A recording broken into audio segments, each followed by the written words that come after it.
100 గ్రాముల సీతాఫలాన్ని తీసుకుంటే మనం తినే పదార్థం ఉంటుంది కదండి, గింజలు తీసేయాలి, తొక్క తీసేయాలి, లోపల గుజ్జు ఏదైతే ఉందో అది 100 గ్రాములు తీసుకుంటే 71 గ్రాముల నీరే ఉంటుంది.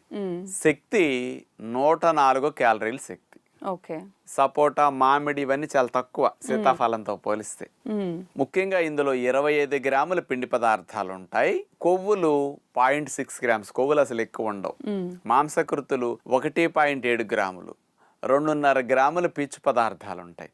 రక్షణ వ్యవస్థకు సంబంధించిన విటమిన్ సి 20 మిల్లీగ్రాములు ఉంటుంది, కాల్షియం 30 మిల్లీగ్రాములు ఉంటుంది. ఈ ఓవరాల్ గా ఉన్న స్థూల సూక్ష్మ పోషక విలువలు అన్నమాట. మరైతే డాక్టర్ గారు, ఈ పండును అసలు వర్షాకాలంలోనే ఎందుకు ప్రవేశపెడుతుందండి మన ప్రకృతి?